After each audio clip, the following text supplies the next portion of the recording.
పెద్దనా నేను ఎవరు అన్నారు కదా అంటే నేను ఎస్టీ అని చెప్పేసి నేను ఒక లంబడోన్ అని చెప్పేసి ఉద్దేశంతో నువ్వు ఎవరు అని అడిగినావు కదా. మీరు కావాలని రైట్, అదే మాట మీద ఉండు. నేను అడ్మిషన్ తీసుకున్నాను, నేను నువ్వు ఎవరు అని చెప్పేసి నన్ను అక్కడ క్వశ్చనింగ్ చేసినావు కదా, సంతోషమే. నేను అది కూడా చెప్తున్నా ఖచ్చితంగా. ఇప్పుడు నేను ఇదే ఇష్యూను లేలే ఇప్పుడు అంతే కదా. ఇప్పుడు నన్ను అంటే నువ్వు వాడు ఇప్పుడు మాడు లంబడోడు చూడు, మాడు లంబడోడు, నువ్వు ఎస్టే కదా, వాడు లంబడోడు కదా. వాడికి ఏంటంటే వ్యవసాయం చేసేటోడు, మనకి తెలియదు. కానీ నేనే తెచ్చి మన అడ్మిషన్ చేసిన, నేనే ఇది చేసిన. కానీ నువ్వు ఇప్పుడు ఏమన్నావు, నువ్వు ఎవరు అని అడిగినావు. ఖచ్చితంగా నేను ఎవరు అనేది కూడా నేను ప్రూవ్ చేయిస్తా సార్. నేను ఎవరు అనేది కూడా నీకు ప్రూవ్ చేయిస్తా. Okay okay right sir. ఇప్పుడు నేను అంటే లంబడోనే కదా నువ్వు నన్ను ఇంతకాలం ఇచ్చేసేది. రైట్, లంబడోడే కదా. ఇప్పుడు నీతో నాకు సంబంధం లేదు. నేను ప్రిన్సిపల్ గారితో మాట్లాడుతున్నాను, ఎవరు హరీష్ గారితో మాట్లాడుతున్నాను, కోటేశ్వరరావు గారితో మాట్లాడుతున్నాను. కానీ మిమ్మల్ని మీతో నాకు అసలు ఆర్గ్యుమెంటే లేదు. కానీ మీరు ఎందుకు వచ్చినారు, ఎందుకు వచ్చి నన్ను ఇప్పుడు నేను పొద్దున్న నుంచి నిన్నటి నుంచి ఇప్పుడు మాట్లాడుకునేది రెండు సందర్భాలు ఉంటాయి. ఇప్పుడు నీకు ఉన్నది కంప్లైంట్ నేను ఎవరు అని సార్ అడిగారు కదా. ఓకే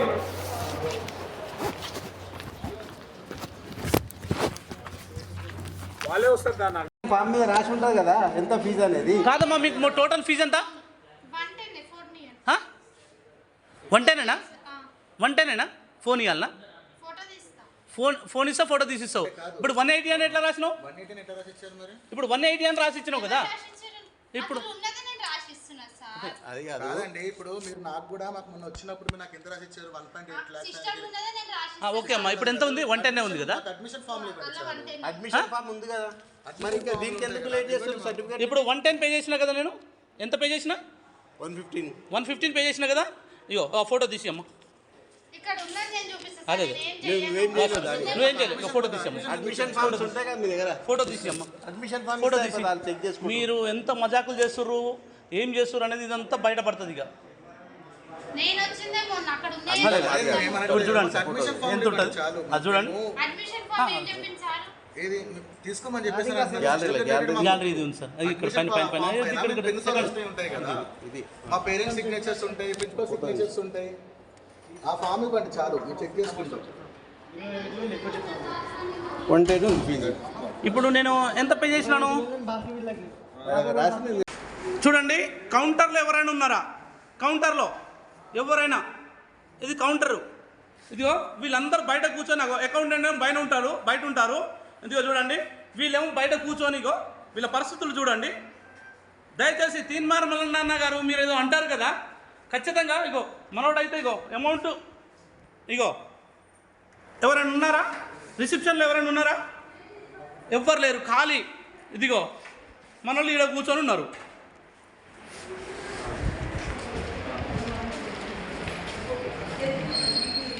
చూడండి, ప్రిన్సిపాల్ సార్ దగ్గరికి వస్తే ప్రిన్సిపాల్ సార్ దగ్గర ఇట్లా మాట్లాడుతున్నారు. కనీసం అకౌంటెంట్ కూడా సార్ ఒకసారి చూడండి సార్, ఇది చూడండి సార్ కూడా నేను హెల్ప్లెస్ అని చెప్పేసి తలకాయ పట్టుకున్నారు. ఇప్పుడు నేను 110 పే చేశాను. ఇక పాపం మనోడు 1,20,000 పే చేశాడంట. ఇప్పుడు 1,80,000 చూపిస్తుంది. అంటే వీళ్ళ ఫీజు స్ట్రక్చర్స్ ఏంటి, అసలు ఏంది? ఇక మనల్ని అందరూ వరద బాధితులే. ఇక దాంట్లో నేను కూడా వరద బాధితున్నాయి. ఇగో పేషెంట్ అయ్యి ఆడున్నాడు హాస్పిటల్లో. కనీసం అకౌంటెంట్ అంటే అకౌంటెంట్ లేరు, ఎవరు లేరు. ఉన్నారా అకౌంటెంట్ ఎవరైనా?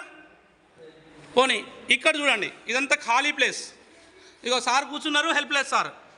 ఆన్లైన్లో టీసీ ఇచ్చేసిరంట, మెమోస్ అంట సార్ వాళ్ళ దగ్గర ఉంటాయంట. నేను కట్టిందేమో ఇదే కాలేజీలో 1,10,000 మాట్లాడుకుంటే 1,15,000 చేసినారు. ఆల్రెడీ కంప్లైంట్ చేసినాను. కోటేశ్వరరావు ఏమంటారు, నువ్వు ఏం పీక్కుంటావో పీక్కో, నువ్వు ఎవరికి పోయి కంప్లైంట్ చేసుకుంటావో చేసుకో అంటున్నారు. చూపిస్తాను. మీది కూడా సేమ్ ప్రాబ్లమా సార్? మీది కూడా సేమ్ ప్రాబ్లమా? Long term, okay right sir.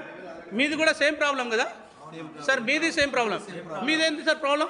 పైసలు కట్టినాము. 1,20,000 ఫీజు మాట్లాడుకుంటే 1,80,000 వేసారు. ఓకే, 70,000 కట్టినాం. డాడ్ ఎక్స్పైర్ అయిపోయాడు. ఓకే, మా డాడ్ ఎక్స్పైర్ అయిపోయిన తర్వాత ఇక్కడ ఉన్న ప్రిన్సిపల్ సారే మా తమ్ముడిని మోటివేట్ చేసి తీసుకొచ్చి ఇందులో జాయిన్ చేయించుకుని హిమాయత్ నగర్ నుంచి ఇక్కడికి. ఓకే, ఇప్పుడు తీరేడికి వచ్చిన తర్వాత 1,80,000 ఫీజు చేశారు. 1,80,000 1,80,000 ఫీజు. మీరు ఎంత మాట్లాడు 20,000 మాట్లాడుకుంటారు. 1,20,000 అయితే 80,000 ఇప్పుడు ఇంకా 60,000 మనం పే చేయాలా? ఇంకా 6,000 ఎక్స్ట్రా మీరు పే చేయాలి. ఓకే. ఇప్పుడు ఆల్రెడీ 70,000 కట్టిన తర్వాత మళ్ళీ మిగిలిన అమౌంట్ ఇంకా ₹1,00,000 కట్టాలని చెప్పేసి అంటున్నారు. ఓకే, వీళ్ళందరిది సేమ్ ప్రాబ్లము. మల్లన్న గారు ఇది నీకు పంపిస్తున్నాను.